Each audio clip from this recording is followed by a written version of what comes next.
Daniel chapter 5 by Amy and Abigail. King Nebuchadnezzar died, and a new king took his place. It was his son, and his name was Belshazzar. The Israelites were still in captivity in Babylon, and now they had this new king who forgot about everything that his father had done. Belshazzar, that there is a B for Belshazzar.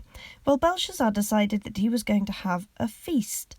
So he ordered his servants to cook a magnificent feast because he really wanted to show off what a great king he was going to be.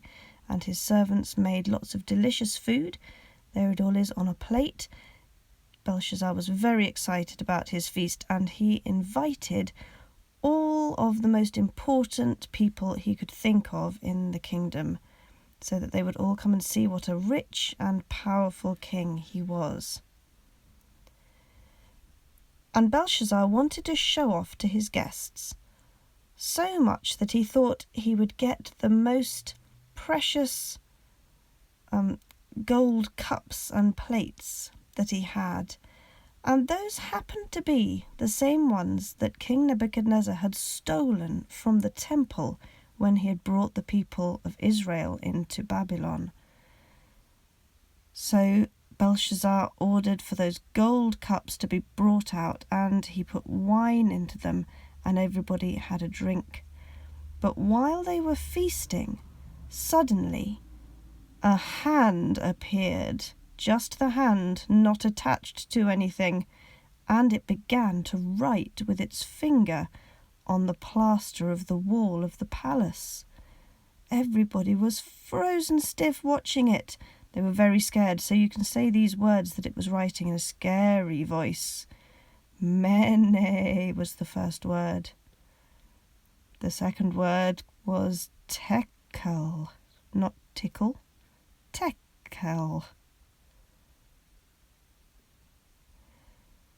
Belshazzar and all of his guests were frozen watching the hand, and it didn't stop. It kept writing a third word. Parsin.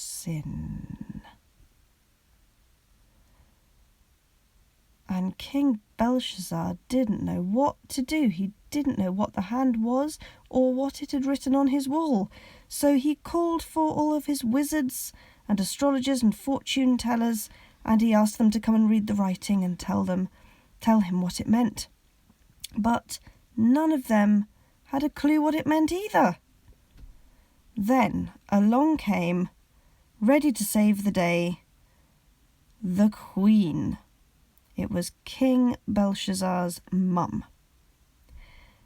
And she said, "Whenever your father, King Nebuchadnezzar, had a problem like this that was a bit spooky and a bit strange, things like strange dreams that he had had and visions that he had seen, he used to call a man called Daniel, one of those people that he had brought from Israel.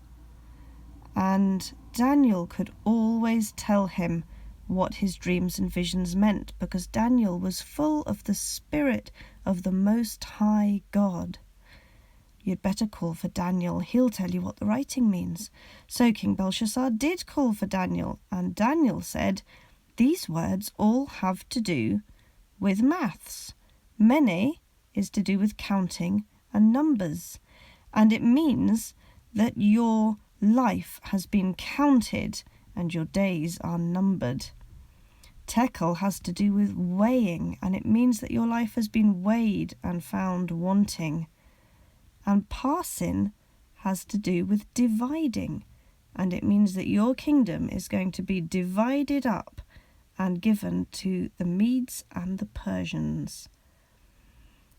Well, I don't expect that King Belshazzar liked to hear that message very much, but he did reward Daniel for understanding what the message was by giving him a purple cloak to wear and a gold medal, gold chain, and by letting him become the third most important ruler of the kingdom.